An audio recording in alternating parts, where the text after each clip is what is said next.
The cast of Black Panther are kind of ruling Hollywood right now. Everybody seems to have fallen in love with Wakanda and the people of Wakanda. But although they may seem cool in this movie, the cast of Black Panther have had some roles in the past that weren't as badass. Here are embarrassing roles the cast of Black Panther want you to forget. If you're new to the channel, you can hit that subscribe button and ring the bell to stay up to date with our new videos.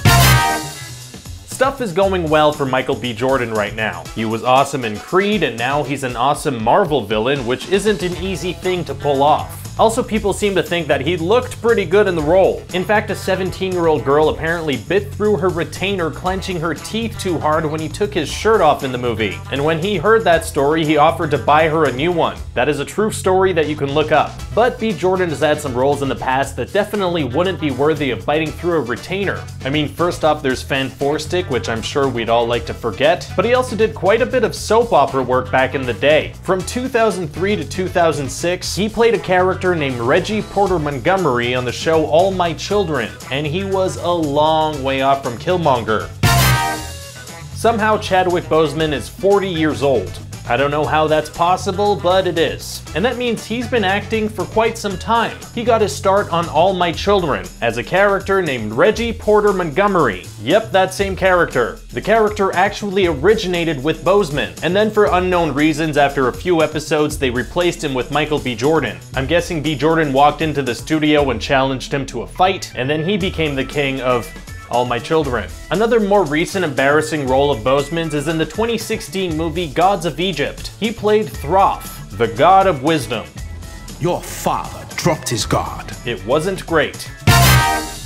It was refreshing to see Andy Serkis do some real-world acting in Black Panther. I mean, his motion capture performances are always awesome, but it's cool to see the real guy once in a while. But another live-action role of his from back in 1996 is a little less captivating. He starred in a weird music video for the song Woman by Nene Cherry. In the video, stuff was invisible for some reason, and then he assaulted an invisible woman and then murdered a guy with an invisible gun. I guess he does have to imagine a lot of invisible objects when he does motion capture work, so maybe this was his first time practicing that kind of stuff.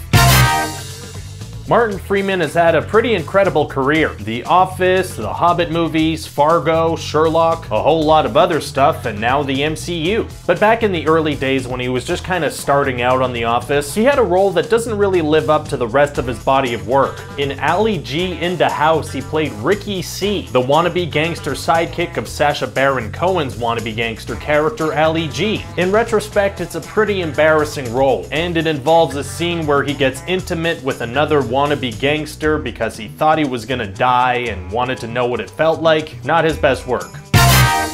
Florence Kasumba has had a pretty badass couple of years. Not only was she one of the awesome warriors of Wakanda in Black Panther, but she was also one of the awesome warriors of Themyscira in Wonder Woman. But just a couple of years ago in 2016, she was in an NBC show that for some reason existed. The show was called Emerald City, and it was like a dark imagining of the Wizard of Oz. Kasumba played the Wicked Witch of the East in this show that nobody asked for or watched for that matter. And it was canceled after 10 episodes, so that was the end of that. Let me know in the comments section if you know of any other roles from the cast of Black Panther that they might want to forget. If you're watching this on our Facebook page, that link will let you jump over to YouTube and subscribe. You can also visit ScreenRant.com for the latest movie and TV news. Thanks for watching, guys. I'll see you next time.